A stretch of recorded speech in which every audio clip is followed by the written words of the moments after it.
whenever we run a retreat where I offer talks, I try to, think of some kind of theme to pull things together and what I might frame it around. And so I'll explain that in a little bit tonight too, what I'll be offering. And then before that, thought I would just start by way of, and why, what is it for, what's the point of doing this kind of thing where we're sitting here, somebody's talking.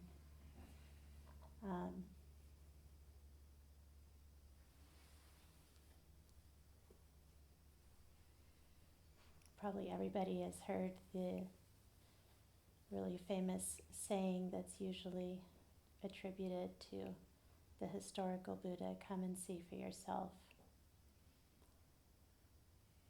And that's the heart of what I think of this as we're doing, is we've all had thoughts. Most of us have read a lot of books and listened to podcasts and had dreams or ideas from the time we were little.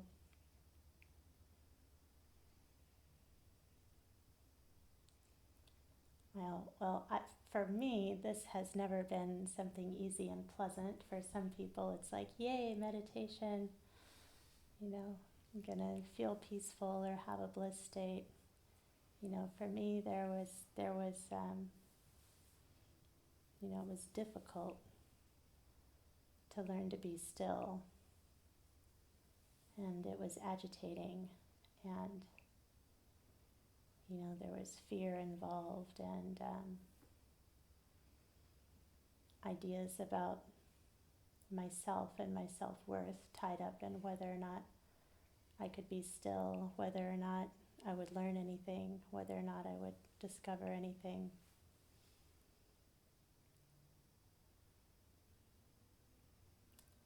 And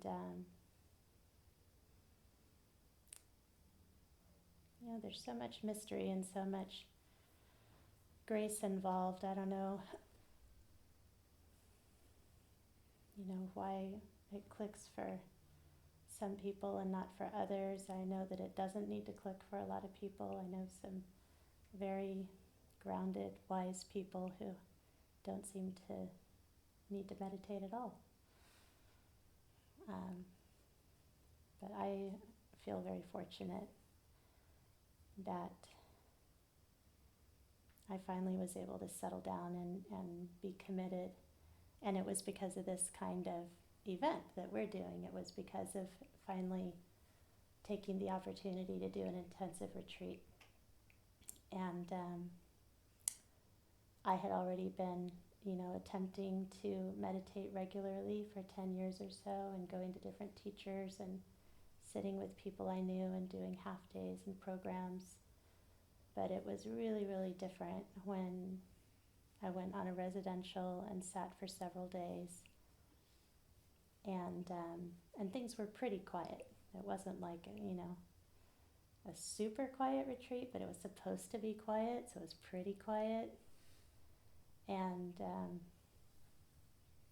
a lot of stuff happened,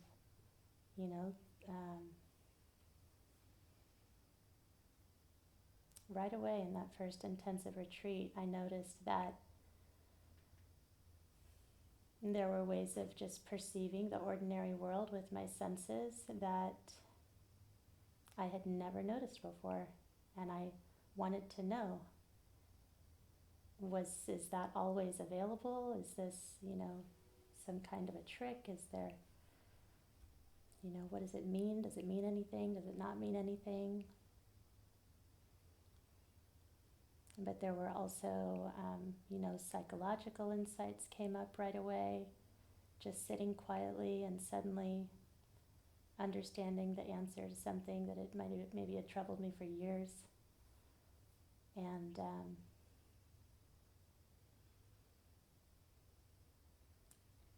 And I found out that a lot of the ideas I had about myself were not accurate, that I had ideas that I wouldn't be able to sit well, you know, that I might want to just like hang out at the snack table. Because at home, when I wasn't on retreat, I might, you know, eat something to change the way I felt, or, you know, I had this constant frustration of having some kind of run-in with somebody, or ruminating, or concern about the future. And then I would just, you know, get up and do the next thing. Sometimes that mattered if it was like, you know, feeding my kids or something. Most of the time it probably didn't matter. Most of the time it was probably just a distraction, just to keep moving. That was, you know, everyday life. But I found out that on retreat, when everything that there was really to do was to sit still again, I found out that I was able to do that. And, you know, so I immediately started getting this sense of not just possibility in myself, but also the interesting idea that everything I thought about myself could be wrong, very wrong. And I thought that was super interesting. So there were so many things, you know, just on the very first retreat that I decided, I don't think I should say I decided, that I noticed that I felt like, oh, this is for me, for sure. This is for me. I don't know how I'm going to do it because I don't have the money and I don't have the time, you know, but I'm going to do this every time it comes up, because it just felt like I'd been knocking on this door my whole life, trying to find my way in here. And here it was. It was like all I had to do was hold still, but holding still is easier said than done, right? So something about this environment, about having some structure and having some people to sit with, having a little instruction when I needed it, you know, just so that I could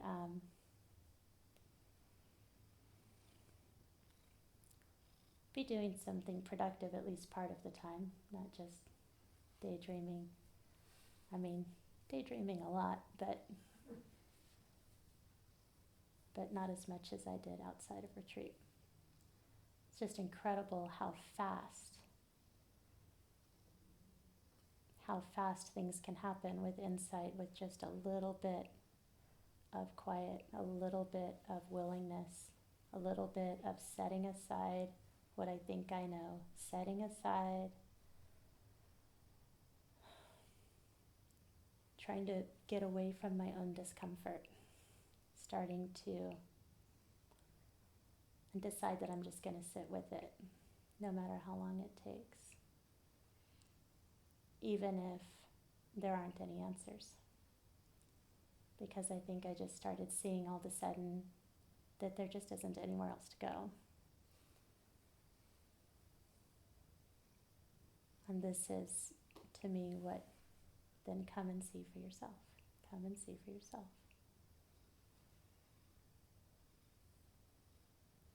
So this is how I think of, you know, offering talks, just giving a kind of a framework, as it's like, you know, something to bounce off of, so that we're, you know, like sound works, like reflections work, like, you know, who am I if I'm not looking at you? Who am I if I'm not hearing something? And so if we have something put in front of us that it's like, here's something to consider, then it may move something inside you. There may be a resistance, there may be an interest, an opening, an excitement, an inspiration. There could be neutrality. But I think what I would invite is, that the perspective that the most valuable thing may be those reactions rather than the content of anything that comes up. So it's not so much, it's not at all a thinking game. It's like just letting things come in and then noticing what happens.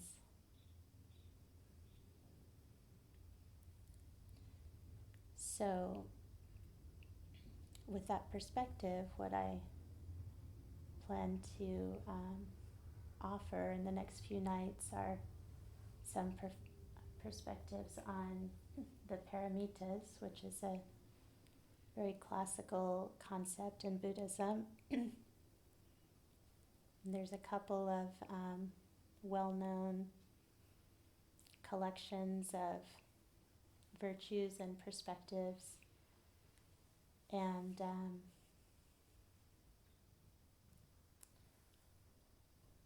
I think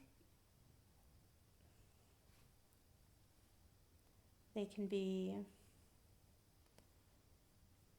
incredibly useful when we take the time in a quiet environment like this to consider something that could be easily dismissed as a platitude or a dogma, and instead consider,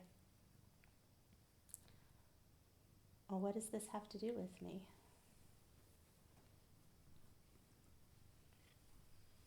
So, it offers us a framework, just like having a schedule for the week offers us a framework, and agreeing to mostly keep silence and leave our shoes outside, and those can be just as valuable. If anybody notices, a reaction from anything that we're doing, it's like, oh, yeah, I see that now. That's the kind of stuff that when I'm running around in my daily life, it just gets swept right aside. Going on to the next thing, here we have this opportunity. And that was what I loved so much right out of the gate, that I realized, and I was like, how could I have never seen this? It was so obvious. But just seeing that, oh, I think that person's looking at me in a certain way. It's like, and now guess what? It's time to sit. So I would go sit and face on purpose how it felt when I thought that somebody was looking at me in a certain way. How does that actually feel? And notice what's happening inside me, instead of not doing it, instead of having an idea about it or just rushing off to the next thing, not getting anywhere, not working through anything, not looking at the same gifts that were presenting themselves to me over and over and over. Probably everybody in here has an idea of some of your, the top 10 favorite tunes, what your,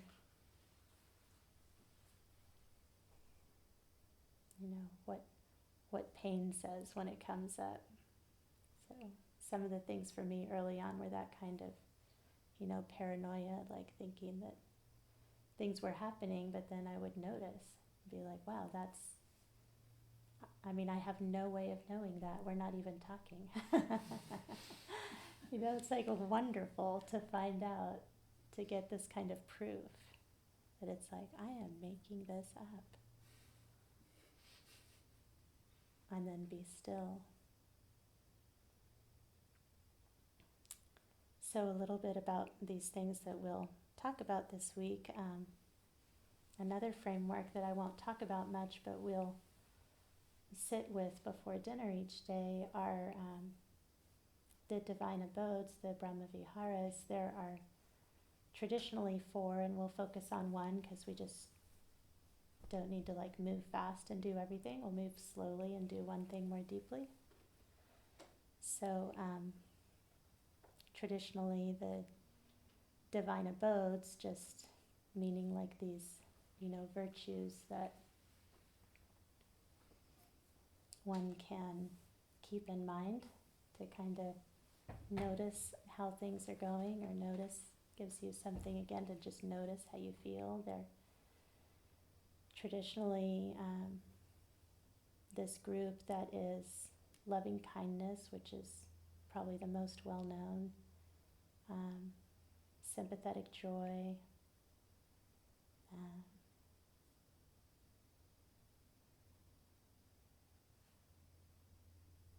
equanimity,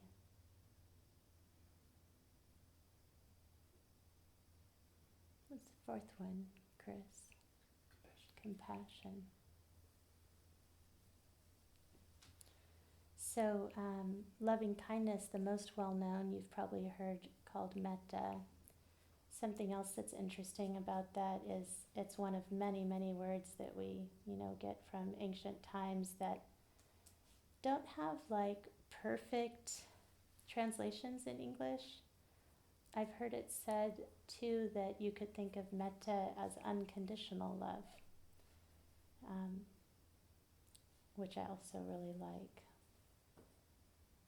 So metta, we will like further slow down and practice with over the next 4 days before dinner, and spending like, one day we'll practice with a sense of safety, and the next day a sense of good health, the next day a sense of liberation or happiness, and then a sense of ease.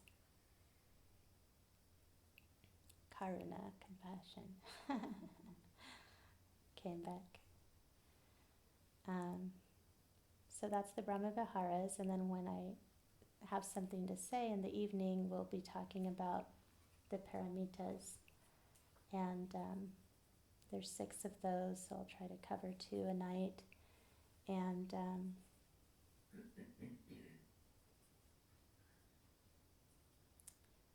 paramita means perfections, and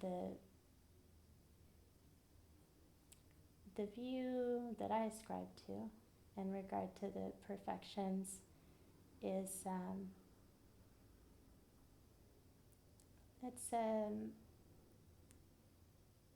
something that deepens and changes with practice.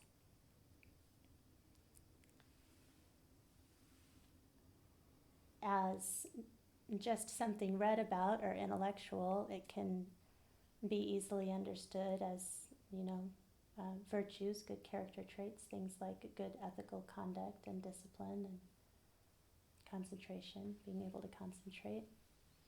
But they have a lot to do with how they each change for an individual to the extent that a person's experience of emptiness is known and comfortable and clear. So I thought it would be interesting to go into each of those, deeply like that, and not so much just, be ethical, don't go out there and do bad stuff, but but what does this mean really, and how can it change? This can be useful also in the sense that a lot of times people wonder, what's happening when I'm meditating? Why am I still doing this if I've done it for like a week or a year or 30 years? And, this is one thing that we can notice is how not just our own behavior, but each of our insight into these concepts, how much it changes, how that is not so much what motivates or drives a behavior anymore, but just what you notice, just how you notice the way you see other people and yourself and the world.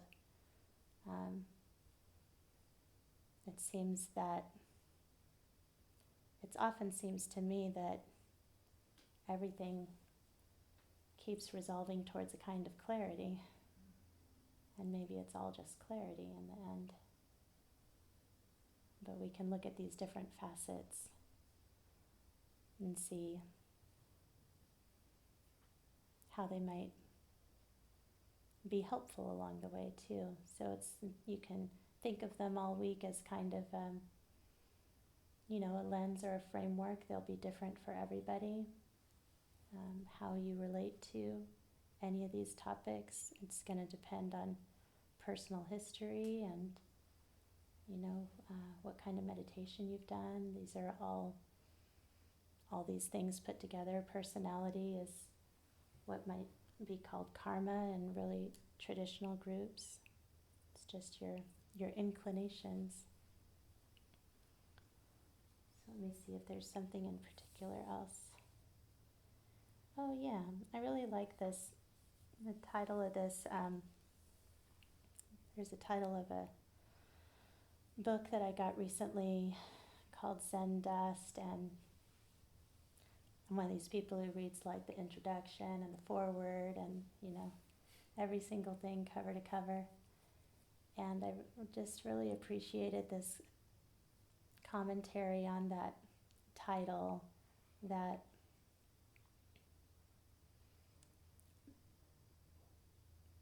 I feel like this could be true of almost anything, but it happens to be offered from a Zen perspective. And that the idea is that things cannot really be spoken of, and in this case Zen cannot really be spoken of, so we mix it with dust so it can be seen. And of course that necessarily makes it not what it was. We've mixed it with dust so that it can be seen, and now that's already not it. So that's the interplay that we're working with all the time, meditation all the time this week, that it's like it's one of the reasons I like to use as few words as possible. It's like, let's not complicate things with words. Let's give just enough to open our hearts, open our minds, and then go into quiet again.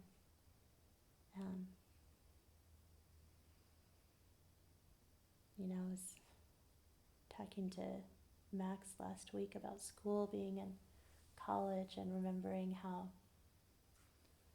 one of the things I read would be more than 35 years now, incredibly, was Wittgenstein, when I took this logic class and read his expression that what cannot be spoken of in words must be passed over in silence. And it's words like that struck me then as that's one of the most amazing things ever. And it made sense, but I had no idea what it meant. How is that?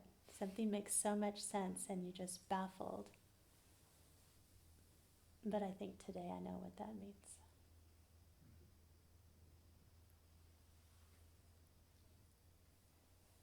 So that's, again, a little bit more about the silence then, why we do that. Yeah, so some of the other things, that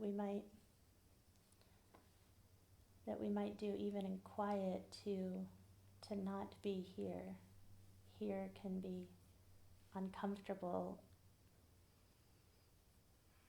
unfamiliar, even when it's in our own body.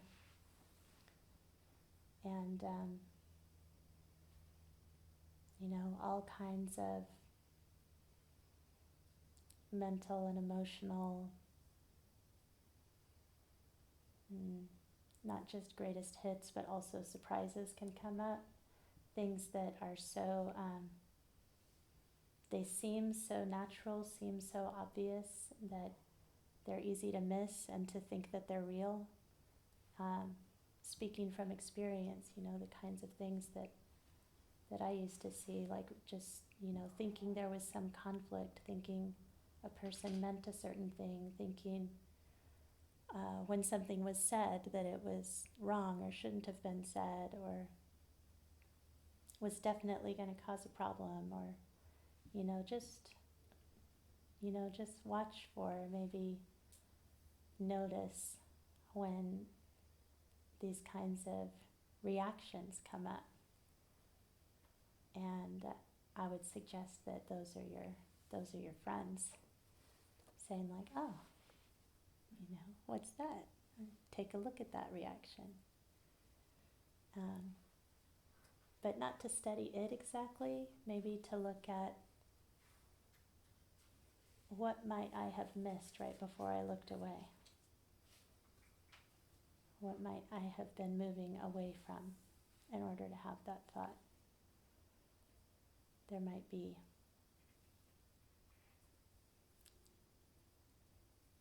be a sense that you can notice, but I'd suggest there is something that people tend to turn away from over and over and over. But I'll also suggest that it's safe. It's not a dangerous place to look. It's a habit. And it's a misunderstanding that it's not okay. It is okay. It's okay to look.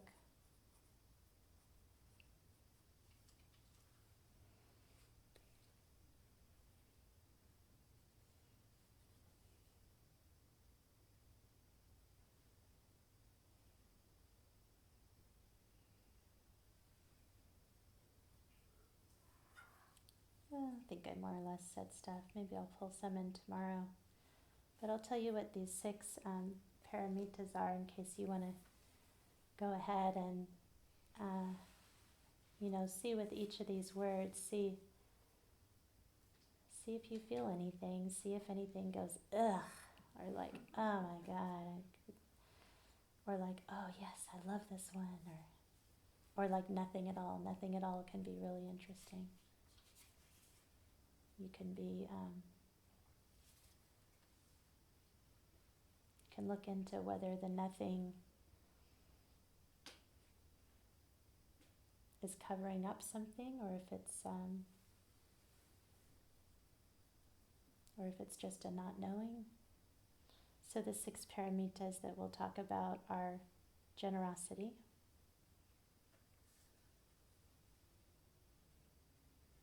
ethical conduct, patience,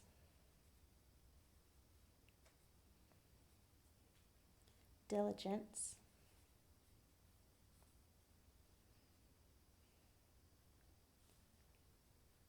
concentration or meditation. Those are synonyms in this instance. And wisdom.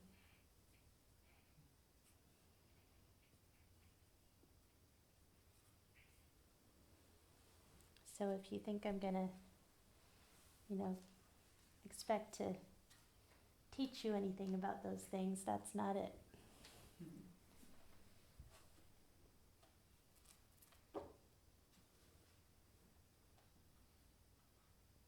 I just want to put these things out here in the space in here, in the space in this room, hoping for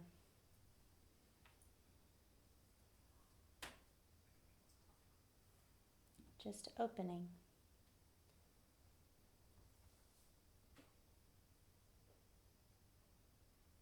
Opening to it, softening to what you hear in the evenings, how you feel when you see each other, when you run into each other during the day.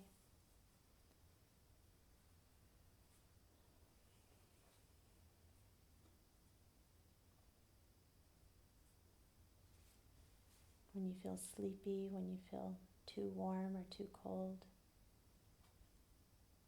when a noise bothers you.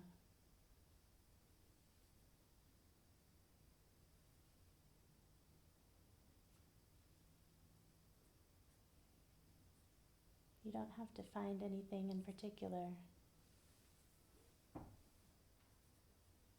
But let's see if we can just pay very close attention. Just be attentive.